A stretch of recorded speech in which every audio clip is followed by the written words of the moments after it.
right, get in here because this is an important one. I think many of us have been in relationships that have not been that positive. And as a matter of fact, they've been toxic. So, we're going to talk about healing from a toxic relationship today. Now, I am not a mental health professional, full disclaimer. I'm just giving you my perspective, what I've been through and what's been helping me get through relationships that I found weren't really that great for me. So here it goes. Have you ever experienced a toxic relationship? Have you? Toxic relationships are kind of like a slow burn. Like you see the red flags. Things get bad, but slowly until you find yourself on a slippery slope and the floor is actually dropping away beneath you. And you start to question everything. I found that when I was in a toxic relationship where I wasn't being honored in the way that I should have been, I questioned everything that I was doing, every effort, every interaction, every reaction to issues we were having. And all this was just feeding the toxicity because I was constantly explaining myself, and there was nothing wrong with me, at least. And what I think toxic relationships are good at is making you radically insecure about yourself. You turn around and you no longer recognize this person that you fell in love with. And you even wonder how it got that bad. How did I get here? Is the question. And that's something you have to ask yourself when you're healing from a toxic relationship. Not because you want to beat yourself up or make yourself feel worse or feel like, oh my God, I'm always doing something wrong. You actually are able to gain perspective that'll help you in the future. So, one of the things that I did when I was healing from a toxic relationship is I took a look at what attracted me to the person and when did the train start going off the track. It's like doing the work of discovery because all relationships usually start out really great, right? The air is electric. I don't care where we are as long as we're together. You know the drill. And at some point, you might witness some type of seemingly out of character outburst from that person, right? A little bit of bad behavior. And you're like, whoa, where'd that come from? But they brush it off and they like smooth things over. And then you're like, okay, that was an isolated incident. But what we don't realize at the time when we see that first glimpse of bad behavior is that these things actually might become routine later. Like you're seeing that bad behavior more and more and more as the relationship goes on. And it's really, really, really difficult later on to separate yourself from that sometimes because you've already become attached to the person. So later on, when things are really not good, you can tend to romanticize the great times, that honeymoon phase where they didn't do anything wrong and everything was great. And it's just like probably a love bombing phase in some way, right? And that might be an impediment to our exit because we want to think about all the good times and oh, well, they're not that bad. They're not bad all the time. 70% of the time he's great, but 30% of the time he drives me crazy. It flips. It becomes 80% of the time his behavior is unacceptable, but that 20% was when I fell in love with that person. And it really changes, the balance changes, and you have more bad times than good times.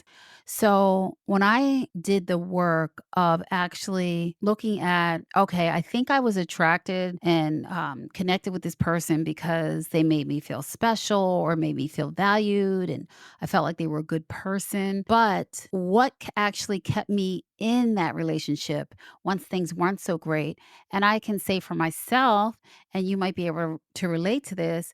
I think it was the romanticizing of times when things were better and wanting to see that person again, wanting to believe that that person was still there when actually they've been this way all along. So, in order to heal, we have to answer the questions and figure out when the slide started. We have to say, what attracted me and when did things go wrong? And then when things did go wrong, what kept me there? I think when you can answer those questions, it will allow you in your next relationship to recognize earlier that even when you're seeing those first glimpses, it may not be the right relationship for you. And it can save you a lot of time later because toxic relationships have a slow, insidious creep. And it's really sad because the joy that you felt with that person is gone.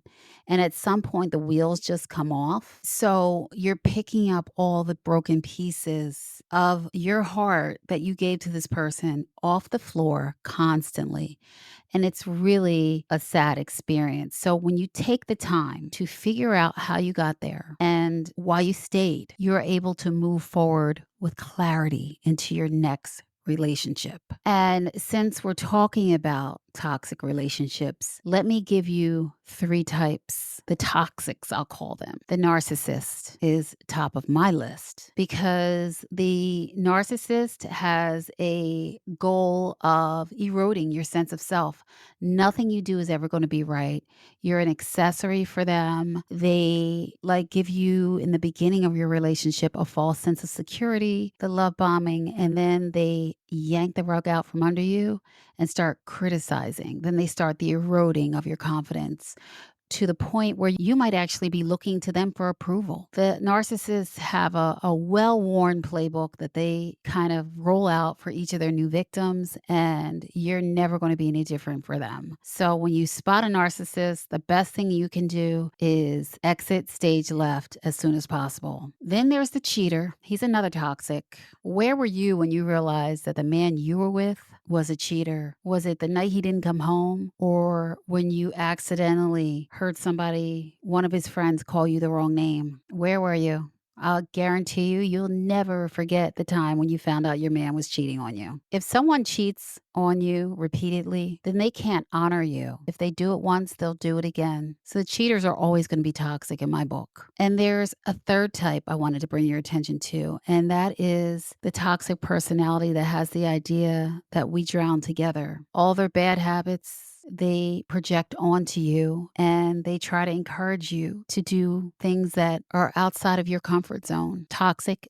behavior. See, none of us are above getting into a relationship that turns toxic. But when you do the work of figuring out when the train went off the tracks and why you didn't do something different at that time, it gives you perspective into your own behavior. And you can use that very same perspective to help you in your next relationship. So let me give you 3 empowerment moves that you can use. Number 1, if you have been in a toxic relationship, give yourself grace. They're not always easy to spot. We just want to be able to make a move when we do spot it sooner rather than later. Number 2, toxics get no access. They'll never be able to do right by you, so move accordingly. And number 3, if you're healing from a toxic relationship, always practice radical self-love, because I'm telling you, after you're dealing with somebody that's toxic, you're going to need it. So practice self-love, pour into yourself and what makes you happy. It's restorative, and rebuild your self-esteem because you are worth it. And on that note, it's time for us to get into Girl, It's Time to Leave.